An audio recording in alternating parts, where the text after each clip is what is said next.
사랑하는 성도 여러분, 금요일 아침입니다. 오늘도 냉천골의 아침 말씀 묵상으로 이 한 주간도 여기까지 인도하신 하나님을 찬양하며 이제 시간적으로는 내일 모레면 성탄절인데 이 성탄의 기쁨을 더 풍성히 누리는 복된 날 되기를 소망합니다. 말씀 볼까요? 이제 대림절 묵상으로는 오늘이 마지막 날이 되겠죠. 잘 아는 말씀 보십시다. 마태복음 2장 1절부터 10절 말씀, 동방박사 관한 말씀입니다. 마태복음 2장 1절에서 10절 말씀. 헤로드 왕 때에 예수께서 유대 베들레헴에서 나심에 동방으로부터 박사들이 예루살렘에 이르러 말하되 유대인의 왕으로 나신 이가 어디 계시냐? 우리가 동방에서 그의 별을 보고 그에게 경배하러 왔노라 하니 헤로드 왕과 온 예루살렘이 듣고 소동한지라. 왕이 모든 대제사장과 백성의 서기관들을 모아 그리스도가 어디서 나겠느냐 물으니 이르되 유대 베들레헴이오니 이는 선지자로 이렇게 기록된 바 또 유대 땅 베들레헴아 너는 유대 고을 중에서 가장 작지 아니하도다. 내게서 한 다스리는 자가 나와서 내 백성 이스라엘의 목자가 되리라 하였음이니이다. 이에 헤롯이 가만히 박사들을 불러 별이 나타난 때를 자세히 묻고 베들레헴으로 보내며 이르되 가서 아기에 대하여 자세히 알아보고 찾거든 내게 고하여 나도 가서 그에게 경배하게 하라. 박사들이 왕의 말을 듣고 갈새 동방에서 보던 그 별이 문득 앞서 인도하여 가다가 아기 있는 곳 위에 머물러 서 있는지라. 그들이 별을 보고 매우 크게 기뻐하고 기뻐하더라. 아멘. 참 잘하는 말씀이에요. 이 큰 별이 어떤 별이었을까? 어떤 별이었을까요? 북극성이었을까요? 북두칠성이었을까요? 해왕성이었을까요?冥왕성이었을까요? 여러 가지를 이야기할 수 있지만 이 큰 별은 하나님의 사랑의 증표요. 우리를 향한 하나님의 놀라우신 은혜의 표시 아니었을까요? 최한택 목사님이라는 책이 아름다운 순간이라는 수필집 비슷한 수상집을 하나 썼는데 거기에 보면 아버지의 등불이라는 이야기가 나와요. 소개하면 1950년대 말 그러니까 6.25 전쟁이 끝나고 저 경기도 연천 원래 북한 땅이었으나 38선이 그어지면서 우리 한국 땅으로 된 곳이잖아요. 그 연천에 살면서 서울까지 하루에 3시간 넘는 길을 기차로 통학을 했다고 합니다.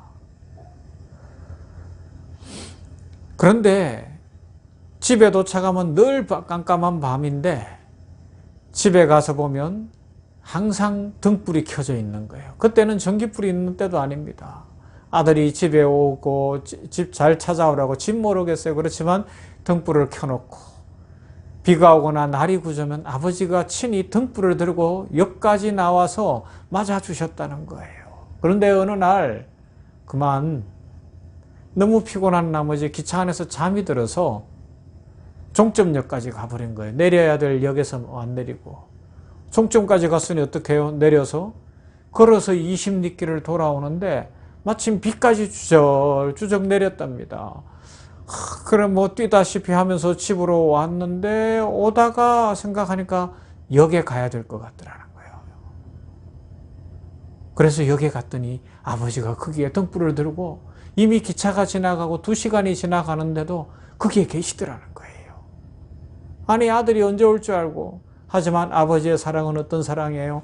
이 등불을 들고 기다려주는 사랑, 이 빛을 보고 내 아들이 희망을 가지라는 사랑.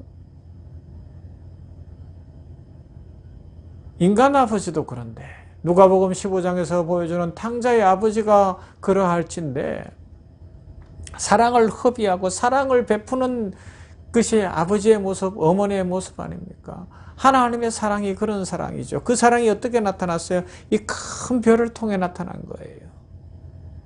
온 세상에 미칠 기쁨의 좋은 소식을 알려주시기 위하여 그 큰 별이 나타나 동방에서부터 박사들이 예수님 나신 베들레헴까지 찾아오게 하시는 거죠.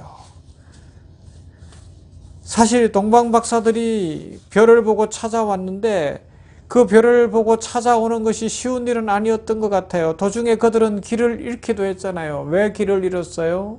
베들레헴으로 바로 안 가고 별이 비춰지고 있는데 예루살렘, 물론 베들레헴하고 예루살렘이 가깝기도 해요. 지금 지리적으로 보면 이 베들레헴 장벽, 베들레헴 쪽에는 아랍인들이 많이 사니까 그들이 함부로 예루살렘 유대인들 사는데 못 들어오게 이 유대인들이 장벽을 쳐놨는데 콘크리트 벽이에요. 8m가 넘는. 그리고 문을 만들어서 아침이면 그 사람들이 예루살렘에 와서 일을 하고 저녁이면 퇴근을 하고 들어올 때 신분검사 또 혹시라도 뭐 어떤 무기 같은 거 없나 소지품 검사 다 하고 이러는데 가깝죠. 가깝기는 한데 옛날에는 그래도 한 10km 이상 떨어졌으니까 거리가 되는데 이 동방박사들이 예루살렘부터 갔어요. 길을 잃은 거예요. 왜요? 예루살렘은 수도니까 왕궁이 있으니까 만왕의 왕으로 오시는 예수님이 거기서 태어나리라 생각했는데 가서 보니까 인간왕 헤롯이 있을 뿐 만왕의 왕으로 오시는 구주 예수 그리스도는 안 계시더라는 겁니다. 그래서 어떻게 해요? 그들이 하나님의 말씀의 내용을 다시 듣고 서기관들을 통하여서 유대 땅 베들레헴에 네가 유대 고을 중에 가장 작지 않다라는 말씀, 한 다스리는 자가 너에게서 나올 것이다 라는 말씀 따라 베들레헴으로 가서 베들레헴에서 그 별을 보고 아기께 들어가 황금과 유향과 모략을 선물로 드렸다. 아름다운 이야기죠. 이 박사들에 관해서는 알려진 것이 별로 없어요. 어디에서 왔고 몇 명이었는지도 알 수가 없어요. 이들이 세 가지 예물을 드렸기 때문에 전성에서는 3명이었다 뭐 그렇게도 이야기합니다만 뭐 한 사람이 3가지 갖고 올 수도 있고 10명이 3개 갖고 올 수도 있는 거 아니에요. 하여튼 몇 명인지 모릅니다. 그런데 그들은 어떻게 그 큰 별이 메시아를 보여준다는 것을 알았을까요? 몇 가지 이야기가 있어요. 첫 번째, 이들은 포로기 이후 바벨론에 남아있는 유대인들이었을 수 있었으며 따라서 메시아 도래에 관한 구약의 예언을 알았을 것이다. 아마 저 동방 바벨론 포로 시부터 살았던 그 후손들이었을 거다. 두 번째는 전 세계의 고문헌을 연구하는 동방 점술가였을 것인데 유대인의 포로 생활은 수세기 전 일이었으며 따라서 이들의 땅에도 구약 성경 사본이 있을 수 있었다. 예레미야서나 이런 거. 그래서 그걸 연구하다가 왔다 하는 설도 있고요. 자신들을 메시아에게로 인도하시는 하나님의 특별한 메시지를 받았을 것이다. 그래서 어떤 해석자들은 이들이 서로 다른 지역에서 왔으며 온 세상이 예수님 앞에 엎드림을 상징하는 것으로 이들이 엎드렸다. 그리고 온 세상에서 갖고 온 상징적 예물인 황금과 유향과 모략을 드렸다. 그런 이야기도 있어요. 같은 지역에서 온 것이 아니라 별이 나타난 걸 보고 사방에서부터 예수님이 나신 것을 알고 메시아가 나신 것을 알고 왔다. 그런 설도 있습니다. 어떤 것이 맞는지는 잘 모르겠어요. 저는 세 번째가 더 마음에 들기는 하는데 아무튼지 처음에 말씀드린 것처럼 이 큰 별은 하나님의 축복의 빛이었고요. 희망의 빛이었고요. 은혜의 빛이었어요. 그 별이 비침으로 메시아가 오신 것을 알게 된 것이죠. 동방박사들은 유대인의 왕을 보려고 얼마나 달려왔을까요? 100km로 달려왔을까요? 1000km로 달려왔을까요? 더 이상 달려왔을까요? 그 옛날에 2000여 년 전에 뭐 낙타 타고 말 타고 좋아요. 아니면 걸어서 집신이 얼마나 필요했을까요? 그리고 마침내 예수님이 계신 마국간에 와서 아기 예수를 보고서는 엎드려 경배하고 있습니다. 예물을 드립니다. 오늘날 많은 사람들의 태도와 자세와는 다르죠. 예수님을 사모하고 그 별이 보여줘도 그 별의 의미도 모르고 예수님께로 안 오는 거예요. 사방에서부터 별을 보고 찾아올 수 있는 그런 영적으로 열려있는 모습이 없어요. 그래서 영적으로 닫혀진 이 세상 속에 메시아가 오셨다는 이 성탄의 빛을 보면서 사람들이 영적으로 회복되면 좋겠어요. 깨뜨려지면 좋겠어요. 이것을 위해 같이 기도하고 이 땅에 진짜 주의 빛이 비치는 역사가 일어나면 좋겠습니다. 아울러서 또요, 그들은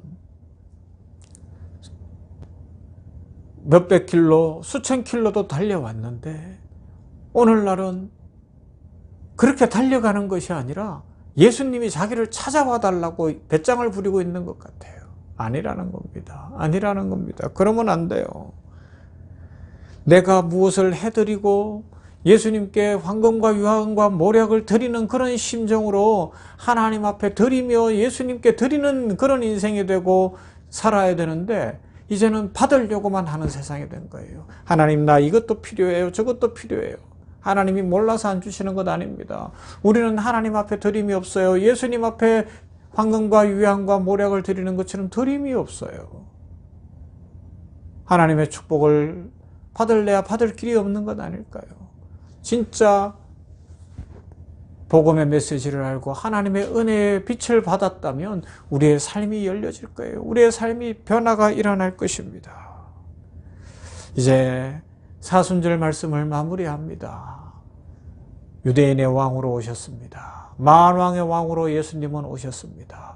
그분이 오실 때에 하나님께서는 사인으로 큰 별을 사방에서부터 온 땅에서부터 보게 하시고 동방박사로 대표되어지는 사람들이 그 별을 보고 찾아오게 하셨어요.